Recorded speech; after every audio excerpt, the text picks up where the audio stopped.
maareeyaha wadooyinka Soomaaliland mudane Xasan Cali ayaa ka hadlay dhismaha wadada dheer ee isku xidhaysa Ceerigaabo iyo Burco halka ay marayso waxaana uu rajayo didilo ka muujiyay qaabka xawliga ee lama jiran karo ee u socoto maareeyaha wadooyinka Soomaaliland ayaa tilmaamay in daamirku saaran yahay 100 kilomitir halka inta kale uu caratuulku teedsan yahay isla markaana ay socoto shaqo badan oo aad u adag hay'adda wadooyinka Soomaaliland iyo wasaaradda hawlaha guud ayaa iska kaashanaysa wadada Ceerigaabo oo iyo u dhaxaysa Burco sida uu sheegayo maareeyaha hay'adda wadooyinka Soomaaliland. Wassalatu wassalamu ala ashrafil mursaliin sayyidina Muhammad wa ala alihi wa sahbihi wasallam. Allah santahay tumarka hore. Runtii waxa la yiri waxa ay arkaan weelka gooyaan dadka soo maray ee bariyahan dib ku mashquulsan gobolada ay soo maraan warka ay sheegeen waa sax runtii شقاء فربنا مع الوضع كصعطة كان قوام فهمتي لو بقول يستيتن كيلومتر وين وضعه بقول كيلومتر ما تلاني بيان انت كرنا وحيا لعرتو مركز لقيته صدم كيلومتر او اسرار مع مشر العضاد ليرن دوحة ليرها وتبلير ذات في الكورة صدق كيلومتر بعنا ونقعد سارين مركز تصوب بالوضوء مثلا عيلة وين أما أرجعك تصوب بالوضوء الآن يروح جوا يدوب تاعي كالشيخ يدوب تاعي بورتي عين موقع إني قبية ترى طريقين بورتا سلطنتي صعبة حب أولي من عيلة وين على تنكر صدق كيلومتر يا ولي أردوك لا كسوق لا مروح سوق على تور كما شاء الله حق بريء وصوره حق قلبيت كما كان جوادنا لا لي على تور بقى واحد صعبانين لا نروح يعني كوريدا أردوك نجرك يجوا نجرك لينا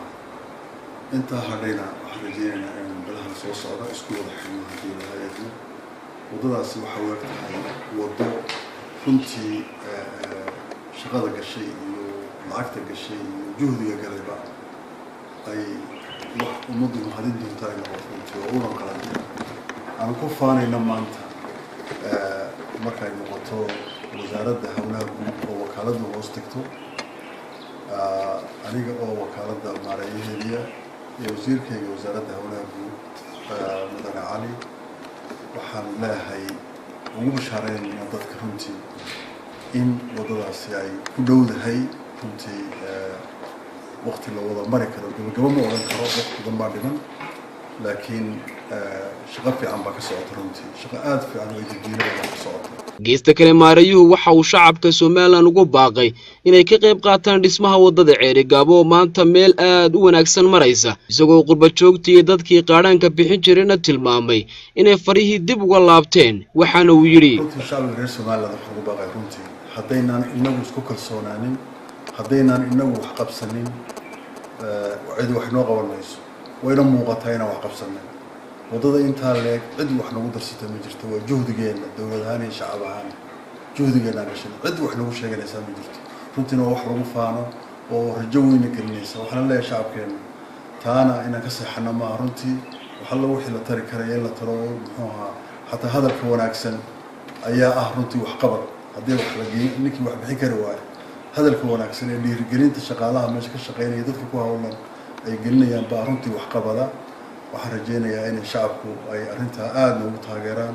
nalaab joogsadaan wixii ay karayaan hiil iyo hooba haddii Ilaahay na gaarsiiyo ayna fadhi ka kacaan oo ogaadaan inay wax qabsan karaan talagalku waa miisaaniyadda dalka weyn kolba wixii miisaaniyadda loogu daro sanadkii ayay ku socotaa wax meel u gaaro u yaalano waa intii loo qoondeeyay miisaaniyadda sanadkii Ilaahay sanadkan uu dhamaanaya intii uu hadheen waa u taala waxa kale sanadka dambana waa hadda loo qoondeynaya haddii Ilaahay وهكذا سنة أما لو السنة ودنبي وحير وحبا كما إيمان كنتي ورجوكا يوضفك وحتر كلام كنتي وشو جهدي الدولة أيك صعدها gabagabadii maareeyaha hay'adda wadooyinka Soomaaliland waxa uu ka hadlay dayactirkii qurxinta lagu sameeyo wadada isku xidha la Faruuq iyo Hargeysa oo madaxweynaha Soomaaliland dhawaan soo dhagax dhigay halka ay soo marayso waxaana uu yiri qandaraaskina waa la bixiyay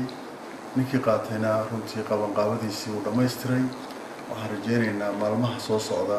inay shaqadaasi xoogli u bilaabanto xawli haddii lahayd taasaan rajeynayna wadooyinka kale dalkaad ka wadaa ka hor wadooyinka kale dalka ka wada runtii waxaa noogu culays badan horta wadada Ceerigaabo runtii wadooyin kale community baa wada community-kana wixii aan ka tari karo baan ka caawinaa wax iminka anagu aan lu kuleenay ardiyahaan oo wadada la yidhaahdo Ceerigaabo iyo wadada isku xidhaysa Hargeysa iyo Berbera iyo wadada isku xidhaysa Hargeysa galbeedkeeda ilaa ay Kalabay oo iyadana aan rajeynay dhawaan la soo saaro wadadii casriga ahayd waxa kaloo wadnaa wadada Kalabay Wajaale oo meelo daadku gooyay hadda aan buundooyin gelinayno oo ay shaqadii ka socoto si xoog loo socoto 3 meelood oo biyaha aan ka saarayna wadada marka roobku daayaan ogaanay meeshaas in biyo laga saaro loo baahan yahay dabeetana hadda aan bilowno shaqadii xoog socoto laba way dhamaatay midna laba gabagabay ku dhowdahay tumay dhamaan midna hadda la bilaabay hadii la hayo maxamed aadan ismaaciil maxamed jiglan shabakada caalamiga ee Harwanaag News Hargeysa Abdirahmaan Jaamacaye telefishinka madaxa bannaan ee Rayo TV magaalada Boorama.